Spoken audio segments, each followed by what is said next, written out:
हाय मेरे दोस्तों, मेरा नाम स्मिता है और मैं आपके साथ एक ऐसी हॉरर कहानी शेयर करने जा रही हूँ जिसे सुनकर आपके रोंगटे खड़े हो जाएंगे।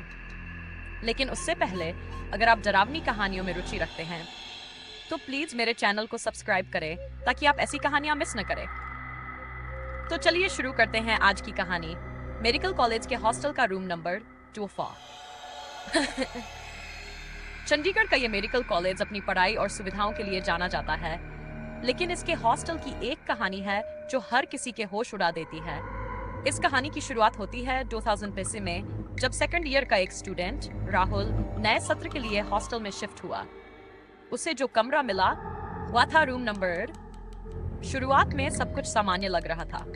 राहुल अपनी पढ़ाई और दोस्तों के साथ बिजी रहता, लेकिन कुछ ही दिनों में उसने अजीब चीजें नोटिस करनी शुरू कर दी। रात के समय जब वह पढ़ाई कर रहा होता तो उसे ऐसा लगता जैसे कमरे में कोई और भी है। अलमारी का दरवाजा अपने आप खुल जाता। कभी कभी वह अपने बेड के नीचे से किसी के सांस लेने की आवाज सुनता। उसने सोचा शायद ये उसका वहम है, लेकिन सब कुछ सिर्फ एक भ्रम नहीं था। एक रात जब राहुल लैब से देर से लौटा तो उसने देखा कि कमरे की लाइट्स बंद हैं।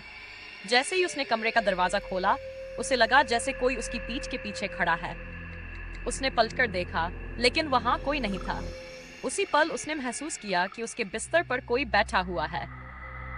राहुल ने घबराकर कमरे की लाइट्स ऑन की, लेकिन बिस्तर खाली था। दोस्तों, क्या आप कभी ऐसी सिचुएशन में रहे हैं जब आपको लग रहा हो कि आप अकेले नहीं हैं, लेकिन आपके आसपास कुछ दिखे भी नहीं? सोचिए, राहुल के दिल पर क्या बीत रही होगी। इसके बाद राहुल ने अपने दोस्तों से यह सब शेयर किया।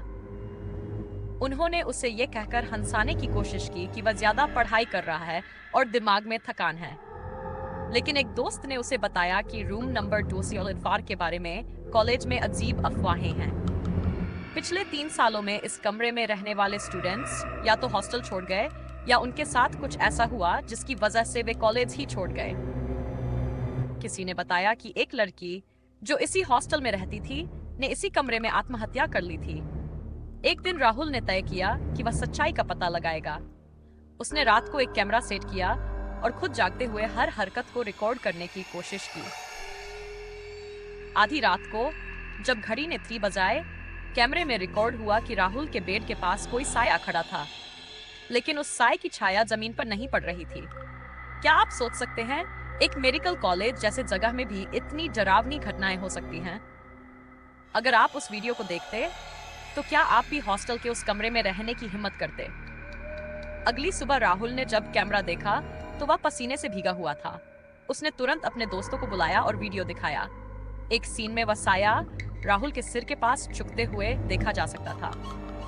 फ्रेंड्स ने सलाह दी कि वह कमरे को तुरंत छोड़ दे, लेकिन राहुल, जो खुद साइंस का स्टूडेंट था, भूत प्रेत की बातों पर यकीन नहीं करता था।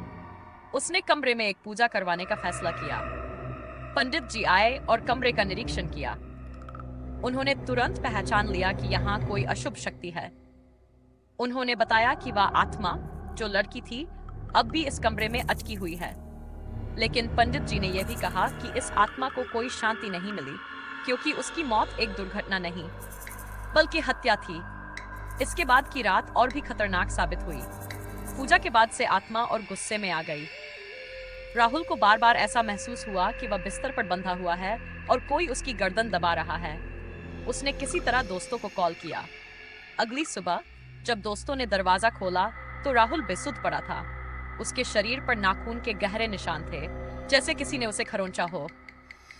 हॉस्टल के वार्डन ने राहुल को कमरे से शिफ्ट कर दिया। आखिरी मोड़ तब आया जब पुलिस ने पुराने रिकॉर्ड चेक किए और पाया कि 2014 में रूम नंबर 204 में रहने वाली लड़की ने आत्महत्या नहीं की थी।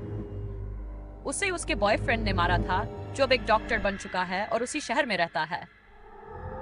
तो दोस्तों, ये थी हॉस्टल के रूम नंबर 204 की सच्चाई। क्या आप सोच सकते हैं कि पढ़ाई के लिए इतनी सुरक्षित जगह भी इतना डरावना हो सकता है? अगर आप ऐसे और डरावनी कहानियां सुनना चाहते हैं तो मेरे चैनल को सब्सक्राइब करें और इस वीडियो को लाइक और शेयर करना बहुत भूल यार। फिर मिलेंगे, तब तक के लिए सुरक्षित रहिए।